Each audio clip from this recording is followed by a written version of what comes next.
Hello everyone, welcome back to my channel.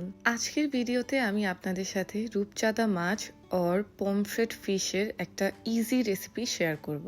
বাসায় খুব easily আপনারা এই রেসিপিটা বানিয়ে ফেলতে পারেন আর এটা খেতেও খুবই টেস্টি। চলুন তাহলে রান্না শুরু করা যাক। প্রথমেই আমি মাছগুলোকে কেটে ধুয়ে সুন্দর করে পরিষ্কার করে নিব। তারপর মাছের গায়ে এরকম আমি একটা ছুরির সাহায্যে কেচে নিব যেন মাছের ভেতরে মশলা ঢুকতে পারে।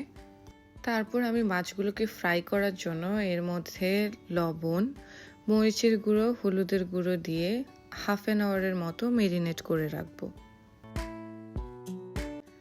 হাফ অ্যান আওয়ার পর চুলায় একটি প্যান বসিয়ে এর মধ্যে তেল দিয়ে একে একে মাছগুলো ভেজে নিব। এইভাবে ব্রাউন কালার করে ফ্রাই করে নিব। সবগুলো মাছ ফ্রাই করা হয়ে গেছে। এখন আমি অন্য আরেকটা প্যানে তেল দিব। এরপর এতে দিয়ে দিব পেঁয়াজ কুচি। পেঁয়াজগুলো একটু ব্রাউন কালার মতো হয়ে আসলে এর মধ্যে আমি দিয়ে দিব আদা বাটা, রসুন বাটা। তারপর এটাকে আমি ভালোভাবে কষিয়ে নিব যেন আদা রসুনের স্মেলটা চলে যায়। মশলাগুলো কিছুক্ষণ কষিয়ে নিয়ে আমি এরপর এর মধ্যে দিয়ে দিব হলুদের গুঁড়া, মরিচের গুঁড়া, জিরা ধনিয়ার গুঁড়া, স্বাদ মতো লবণ। এবার গুঁড়া মশলাগুলো আমি ভালো মতো কষিয়ে নেব। মশলাগুলো যেন পুড়ে না যায় এই জন্য এতে দিয়ে দিব আমি হাফ কাপ পরিমাণ পানি। মশলা কষানো হয়ে গেলে পানি এরকম শুকিয়ে আসবে। এখন আমি এর মধ্যে অ্যাড করব 1 কাপ পরিমাণ পানি। পানি অ্যাড করে এই মিশ্রণটাকে এখন আমি 4-5 মিনিটের মতো কুক করে নিব ঢাকনা দিয়ে।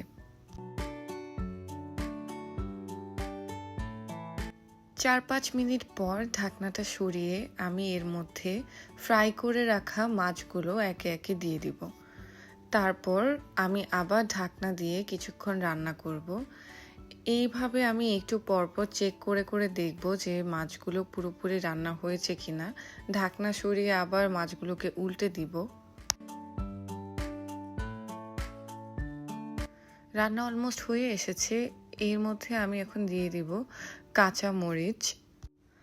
এরপর আবার ঢাকনা দিয়ে 2-3 মিনিটের মতো আমি রান্না করে নিব।